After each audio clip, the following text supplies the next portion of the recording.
শাশুড়ি কুফরি করে, আবার সেই শাশুড়ি রোকেয়া করে তিনি আসে সেন্টারে। ঘটনাটি ইন্টারেস্টিং না? শুনুন, একটা পেশেন্টের ঘটনা আপনাদের সাথে শেয়ার করি। কুমিল্লা থেকে আসছিল। তো ওই শাশুড়ি ওনার ছেলেকে বিয়ে দিছে, ভালো কথা বিয়ে দিছে। তো স্বামী স্ত্রীর মধ্যে তো ভালো সম্পর্ক হবেই, সুসম্পর্ক হবেই। কেন হইতেছে? সেটা সহ্য করতে পারতেছে না। মানে উনি সহ্য করতে পারতেছে না যে ওনার ছেলের সাথে ওনার ওয়াইফের সম্পর্ক ভালো ভালো হবে কেন? আচ্ছা, এই একটা বিষয়। দ্বিতীয়ত, শাশুড়ি ওনার ছেলের বউর উপর জাদু করছে, মানে কুফরি করছে যাতে করে সন্তান না হয়। দেখেন কি মানসিকতা! দুনিয়াতে সব মা ভালো হয় না। কিছু মা ভালো হয়, কিছু মা হয় জালেম। কিছু মা হয় জালেম। ঘটনা শুনেন। তো পরে আ অনেক ঘটনার কারণে উনার ছেলে এবং ছেলের বউ বুঝতে পারছে যে আমার যে কুফুরিগুলো করা হইতেছে মনে হয় কুফরিটা শাশুড়ি করে। আচ্ছা। তো যখন সেন্টারে আসলো, আসার পরে আমি টুকটাক কথা বলছি। কথাগুলো কিছু লক্ষণ দেখে আমার কাছে মনে হয়েছে যে হ্যাঁ, এটা ব্ল্যাক ম্যাজিক কিন্তু কোনো কিছু। তো আমি তাদের কিছু বলিনি। আমি রোকেয়া এখন করাইনি, আমি রিপোর্ট দিব কি? তো পরবর্তীতে যখন রোকেয়া করাবো এমন সময় ভাই এখানে বসে আমাকে মেসেজ দিতেছে যে, "ভাই আপনার পেমেন্টটা আমি আপনাকে বিকাশ করে দেই।" তাই আমি বলছি, "ভাই আপনি তো সরাসরি আসছেন, আপনার বিকাশ করার প্রয়োজন, ক্যাশ দিন, সমস্যা নেই।"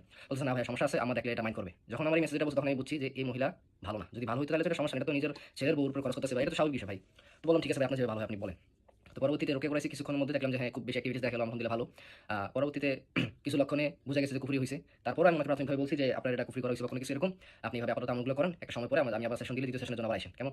দেওয়ার পরে ওনার তো মা যেখানে ছিল। তো যার কারণে আমাকে কিছু কথা বলতে পারে নাই। যেটা ২য় সেশনে যখন আসে তখন ছেলে আর ছেলের স্ত্রী আসছে। এবার আইসা আমার বলতেছে যে, "হুজুর আপনার কাছে তো অনেক কিছু আসলে বলা হয় নাই। আমার মা ছিল এই কারণে হুজুর এখানে যা বিষয়টা বুঝতেছি যে মনে হচ্ছে আমার মা কুফরি করছে।" তাই আমি বলতেছি, "কেন এমন মনে হইতেছে?" বলতেছে, "ও তো আপনার বলে নাই কারণ ওর মা সামনে ছিল দেখে। আপনি যখন রুকিয়া করাইছেন ও রুকিয়া শুরু থেকে প্রায় শেষ পর্যন্ত চোখের সামনে শুধু উনার শাশুড়ির ছবিটাই শুধু ভাসতেছিল।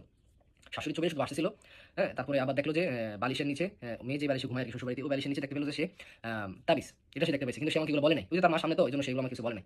তো ২য় সেশনে আমি আবার রুকিয়া করাইতেছি এবং ওর মার নাম ধরে। যে উনি আসলে করছে কিনা বা কি অবস্থা বুঝার জন্য দেখলাম যে হ্যাঁ, মোটামুটি ভালো রিঅ্যাকশন।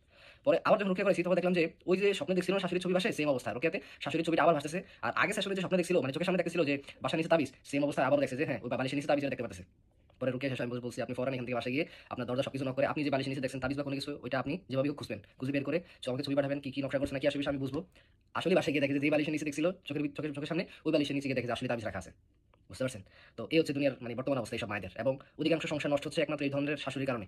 আর এই বিষয়টা 80% কেস কোথা থেকে আসে জানেন? শুধু গ্রাম থেকে। শুধু গ্রামের মহিলারা এগুলো সবচেয়ে বেশি অভ্যস্ত। কিছু মানুষ বলে গ্রামের মহিলারা বা গ্রামের মানুষেরা সহজ সরল ভাই। এখনো বাড়ে পড়ে নাই। হ্যাঁ? এখনো ক্ষতির মুখ কিছু দেখেন না। এইজন্য বলেন যে গ্রামের মানুষ ভালো বা কোনো কিছু। এটা আমি জীবনে বিশ্বাস করি না।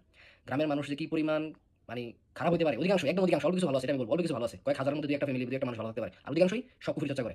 সব কুফরি চর্চা করে। জায়গা সম্পত্তি নিয়ে বলেন, এটা নিয়ে, সেটা নিয়ে, সম্পত্তি নিয়ে, গহনা নিয়ে, এটা নিয়ে ভাই মানে কুফরি কেসের অভাব নাই।